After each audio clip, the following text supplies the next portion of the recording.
Vidéo numéro 2, action mécanique. Type des forces.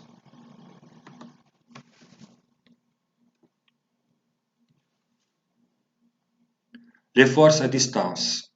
L'acteur et le receveur ne sont pas en contact. Pour les forces de contact, l'acteur et le receveur sont en contact. Dans ce cas, on dit, dans le cas des forces à distance, on dit que la force est répartie en volume. Par contre, la force de contact est répartie en surface. Les forces à étudier pour les forces à distance. Le poids, on a 3 forces à étudier.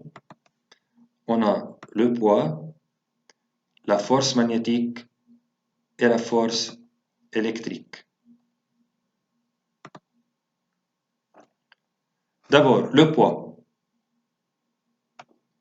C'est la force d'attraction exercée par la Terre sur un objet. Si on lâche un corps, ce corps tombe par terre. La Terre exerce une force sur ce corps, pour cela ce corps tombe par terre et la force exercée par la Terre sur ce corps est répartie en volume. La Terre attire le corps tout entier. La force magnétique, si on prend un aimant et n'importe quel objet en acier, en fer, en nickel, c'est-à-dire un objet métallique, ce corps peut attirer les clous à distance. Même si les clous sont à distance de l'aimant attire ces clous. Alors, l'aimant exerce une force appelée force magnétique qui est l'acteur. L'acteur qui est l'aimant exerce une action mécanique à distance sur les clous et pour cela les clous seront attirés par l'aimant. La force électrique, c'est la troisième force à étudier pour les forces à distance. Ici, on a un robinet. On ouvre le robinet pour qu'un filet d'eau coule. Si on approche une règle en plastique frottée avec la laine, c'est-à-dire un corps électrisé, on remarque que la règle électrisée approchée au filet d'eau, le filet sera attiré par la règle. La règle est l'acteur, le filet d'eau est le receveur.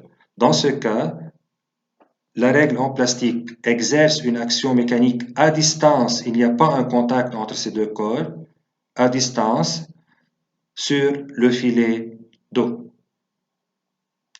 Maintenant, pour les forces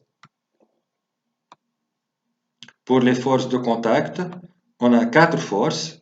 On a la réaction normale, 4e force à étudier, 5e, 6e et 7e. Alors, on a 4 forces à étudier. La réaction normale du support, notée par R ou N, c'est la force exercée par un support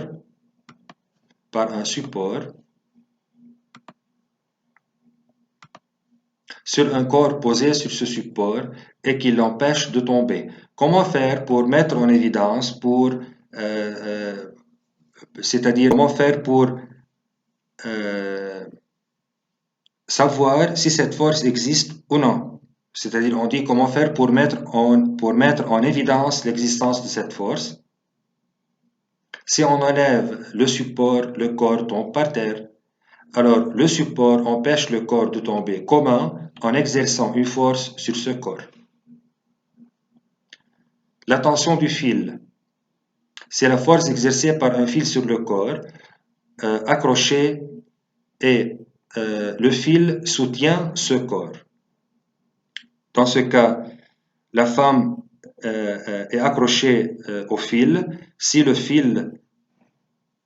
on coupe le fil, la femme tombe par terre. Alors, dans ce cas, pour mettre en évidence l'existence de cette force, on dit, si on coupe le fil, le corps tombe par terre, alors le fil a exercé une force sur ce corps pour l'empêcher de tomber. La troisième force, la tension du ressort. Ici, on a un ressort comprimé, dans ce sens, et dans ce cas, on a un ressort allongé. on dit alors ces deux ressorts sont déformés. Alors c'est la force exercée par un ressort déformé sur le corps auquel il est attaché. Par la main, on exerce une force sur le ressort qui sera déformé.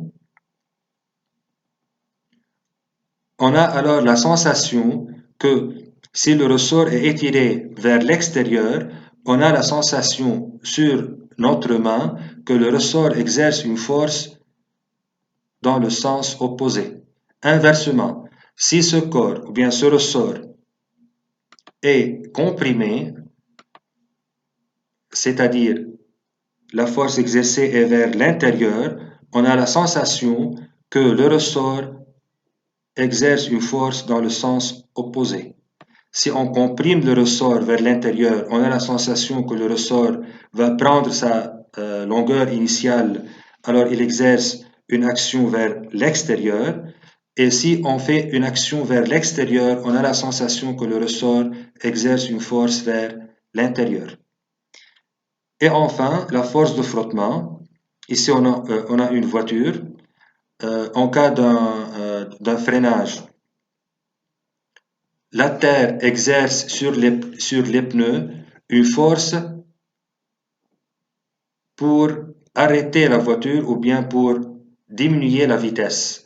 Alors, on dit que la force de frottement notée par petit f, c'est la force exercée par une surface rugueuse, rugueuse c'est opposé à lisse, sur un corps au cours de son déplacement.